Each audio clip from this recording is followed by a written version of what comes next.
नेपाल से है। नेपाल के रसुआ जिले से फ्लश फ्लैट की बेहद खौफनाक तस्वीरें सामने आई है। बताया जा रहा है कि अचानक आई बाढ़ ने इलाके में भारी तबाही मचा दी है और करीब 1000 लोगों के बहने की खबर सामने आ रही है। हालांकि इस आंकड़ों के आधिकारिक पुष्टि का इंतजार है। सामने आई तस्वीरों में तेज बहाव, ये तस्वीरें हम आपको दिखा रहे हैं कि किस तरह से जल प्रलय की तस्वीरें हैं। सब कुछ ताश की तरह से बहता हुआ नजर आ रहा है। ये तस्वीरें हम आपको दिखा रहे हैं। बताया जा रहा है कि तिब्बत की तरफ से ये पानी का सैलाब आया और नेपाल के कई क्षेत्रों में भारी तबाही मचाई है। ताश के पत्तों की तरह गाड़ी क्या घर सब कुछ बहता हुआ नजर आया। ये जल तांडव ही है। ये तस्वीरों में आप देख सकते हैं कि किस तरह से जल का जो ये प्रलय है वो किस तरह से अपना राह बनाता हुआ नजर आया है। ये तस्वीरों में तेजी बहाव के बीच घर, दुकानें, गाड़ियां सब कुछ बहती नजर आया। बताया जा रहा है कि रसुआ के टिपुरे इलाके में सुबह करीब 9 बजे अचानक हालात बिगड़े और देखते ही देखते पानी ने पूरे इलाके को अपने चपेट में ले लिया। टुमेरे मार्केट में भी कई दुकानें और वाहनें बहती हुई नजर आई। ये तस्वीरों में आप देख सकते हैं। हालांकि राहत और बचाव कार्य जारी है। हेलीकॉप्टरों को तैनात कर दिया गया है। नेपाल के प्रधानमंत्री ने आपात बैठक बुलाई है। बाढ़ की तस्वीरों को देखते हुए उन्होंने कई जिलों में हाई अलर्ट जारी कर दिया है। इतना ही नहीं, नेपाल में हुई इस जल तांडव का इफेक्ट बिहार में भी देखने को मिल सकता है, इसलिए बिहार में भी अलर्ट जारी कर दिया गया है। आपको ये 2 तस्वीरें हम आपको दिखा रहे हैं कि किस तरह से ये पानी की जो बौछार है, ये जल प्रलय बहुत ही तेज रफ्तार से पानी आती है। दूसरी तस्वीर हम दिखा रहे हैं कि वो पानी ने अपना रास्ता बना लिया है। घरों के बीच से ये तस्वीर बना लिया है। मुन्ना राज हमारे साथ जुड़ चुके हैं। मुन्ना राज, बेहद ही प्रलयंकारी ये तस्वीर है, बेहद ही भयावह तस्वीर है। सब कुछ ताश की तरह बहता हुआ नजर आ रहा है। ऐसे में अब बिहार के लिए क्या अलर्ट है, क्या कुछ जानकारी इस बाबत आपके पास?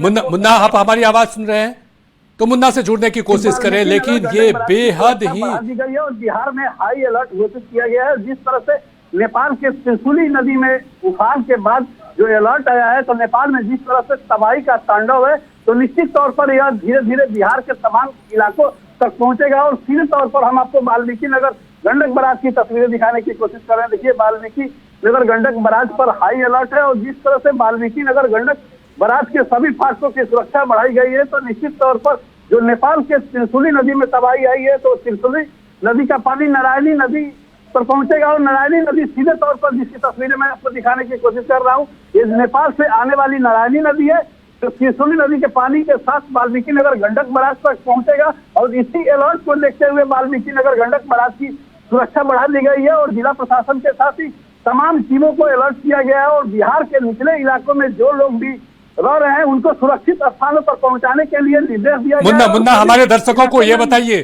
कि यदि ये प्रलय जिस तरह से आप बता रहे हैं कि नारायणी नदी में बाढ़ की ये तस्वीरें इस तरह की आती है, तो कौन कौन से वो इलाके हैं जो इफेक्टेड होंगे सबसे ज्यादा? जो निश्चित तौर पर जिस तरह से त्रिशूली नदी में तबाही है, तो उसका असर गंडक के साथ ही कोसी नदी पर भी पड़ने की संभावनाएं जताई गई है। इसलिए कोसी नदी से जुड़े हुए जो इलाके हैं, उन इलाकों में भी अलर्ट है। जिस तरह से वाल्मीकि नगर गंडक बराज की बात करें, तो वाल्मीकि नगर गंडक बराज बिहार का पहला पड़ाव है और नेपाल से आने वाला पानी सबसे पहले वाल्मीकि नगर गंडक बराज तक पहुंचेगा। और फिलहाल इसमें करीब 8 घंटे का फासला जल संसाधन विभाग के अधिकारियों ने बताया है कि त्रिशूली नदी का पानी वाल्मीकि नगर गंडक बराज तक पहुंचने में करीब 8 घंटे का समय जरूर लग सकता है, जिसको लेकर जल संसाधन विभाग ने तमाम तैयारियां की है। तो बिहार में पश्चिमी चंपारण, पूर्वी चंपारण, मुजफ्फरपुर, सीवान, गोपालगंज और जो छपरा के इलाके हैं, वो इलाके बिल्कुल सीधे तौर पर प्रभावित हो गए हैं, क्योंकि गंडक नदी इन जिलों से होकर पटना के गंगा नदी और सोनपुर के इलाके तक पहुंची है। तो निश्चित तौर पर बिहार के जो 5 जिले हैं, उन इलाकों में तबाही की आहट है और इसी आहट को लेकर जिला प्रशासन ने अलर्ट मोड पर रखा है और सभी अभियंताओं के साथ ही सरकारी कर्मचारियों की छुट्टियों को रद्द कर दिया गया है और निचले इलाकों चलिए मुन्ना हम आपसे जुड़ेंगे, आप हमारे साथ बने रहिए। इस बीच एक बड़ी खबर आ गई है, बाढ़ के बाद नेपाल के पीएम ने आपात बैठक बुलाई है। ये बड़ी खबर, नेपाल के पीएम ने आपात बैठक बुलाई है। जिस तरह से जल प्रलय आया है, अब तक 13 लोगों के शव निकाले गए हैं, 1000 से ज्यादा लोगों के बहने की खबर है। नेपाल में बाढ़ को लेकर हाई अलर्ट जारी कर दिया गया है। मुन्ना हमारे साथ जुड़े हुए हैं। मुन्ना, जिस तरह से तबाही आई है, 1000 से ज्यादा लोगों के बहने की खबर आई है। हालांकि अधिकारी पुष्टि नहीं हुए, लेकिन अब जो खबर आ रही है 13 लोगों के शव निकाले गए हैं। नेपाल की सीमा भारत के 5 राज्यों से लगती है। ऐसे में भारत के लिए या बिहार जो सबसे पहले जुड़ा हुआ है, नारायणी नदी में सबसे पहले बाढ़ आएगी, लेकिन 8 घंटे का वक्त आप बता रहे हैं। ऐसे में किस तरह का अलर्ट रहने की जरूरत है? निश्चित तौर पर हम तस्वीरों के माध्यम से आपको फिर समझाने की कोशिश करते हैं। जो सामने आप नदी देख पा रहे हैं, ये नेपाल से आने वाली नारायणी नदी है और सामने जो पहाड़ देख पा रहे हैं वो नेपाल के तमाम पहाड़ है, जिसकी सीधी तस्वीरें हम आपको दिखाने की कोशिश कर रहे हैं। तो नेपाल के पहाड़ों में जब भी पानी होता है और यहाँ नेपाल के जो ऊंचे इलाकों में जब भी पानी होता है तो सीधा गंडक बराज तक पहुंचता है, क्योंकि नेपाल की नारायणी नदी तमाम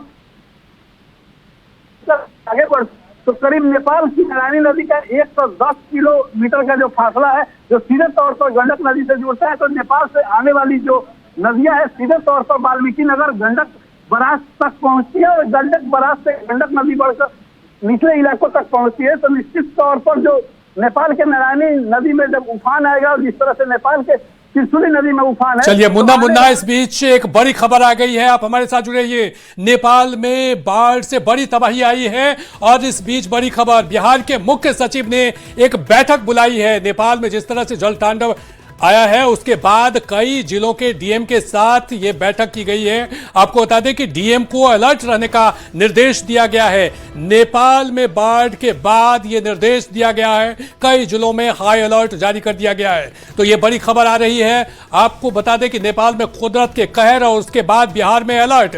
आनंद हमारे साथ जुड़ गए हैं। आनंद, नेपाल में जल तांडव और उसके बाद बिहार में अलर्ट, क्या कुछ कहे हैं सचिव, मुख्य सचिव की तरफ से जो बैठक की गई है उसमें क्या कुछ डीएम को निर्देश दिया गया है?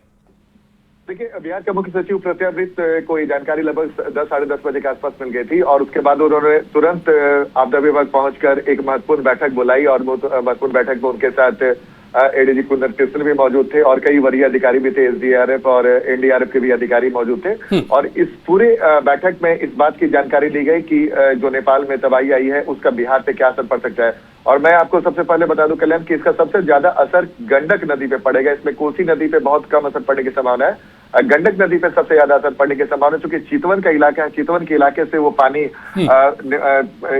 वाल्मीकि नगर की तरफ आएगी और उसके आने में जो समय बताया गया कि 3 से 3:30 बजे शाम तक वो पानी पहुंच सकती है गंडक नदी बराज के पास। और जो अनुमान जाहिर किया जा रहा है बिहार सरकार की तरफ से कि लगभग 2 से 2.5 लाख क्यूसेक पानी पहुंच सकता है गंडक बराज के पास और इसी वजह से गंडक नदी पर दबाव अचानक बढ़ सकता है। इस वजह से माइकिंग की जा रही है, जो किनारे के जो इलाके के रहने वाले लोग हैं उन्हें माइकिंग के जरिए सतर्क किया जा रहा है। इसके अलावा एनडीआरएफ एसडीआरएफ की टीम को पूरी तरीके से अलर्ट मोड में रख दिया गया है।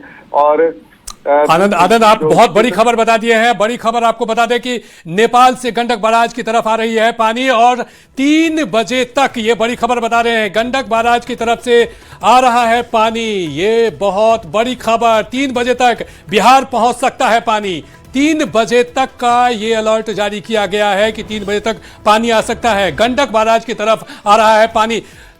बड़ा सवाल यही है कि 3 बजे तक पानी आने की संभावना है। आप बता रहे हैं कि गंडक सबसे ज्यादा प्रभावित होगा। ऐसे में वो कौन कौन से इलाके हैं, जरा हमारे दर्शकों को बता दीजिए जहां अलर्ट रहने की ज्यादा जरूरत है। देखिए, जाहिर तौर पर बिल्कुल से कल्याण, जब वाल्मीकि नगर के पास जहाँ पे बराज है, बराज के बाद जो इलाका है बगहा में उसका असर पड़ सकता है। कुछ इलाके जो बेतिया के वहां पे असर पड़ सकता है। उसके बाद जब आप आगे बढ़ेंगे तो गोपालगंज, सारण का कुछ इलाका, फिर वैशाली, ये वो इलाका है जहाँ पे प्रभावित हो सकता है। कुछ इलाका मोतिहारी का या सीतामढ़ी का भी इलाका प्रभावित हो सकता है अगर उसका पानी बागमती नदी की तरफ भी पहुंचता है तो। जाहिर तौर पे इससे सबसे ज्यादा प्रभावित होने वाले इलाके हो सकते हैं। लेकिन मैं आपको एक और भी जानकारी दे दूं, जो जानकारी अभी आई है आपदा विभाग के पास से, कि चितवन की तरफ से वो पानी आ रहा है, और चूंकि जब पानी जैसे जैसे आगे बढ़ता जाएगा तो उसका इलाका फैलता है। तो जो अनुमान जाहिर किया जा रहा है कि बहुत ज्यादा तबाही वाली स्थिति चलिए। बिहार में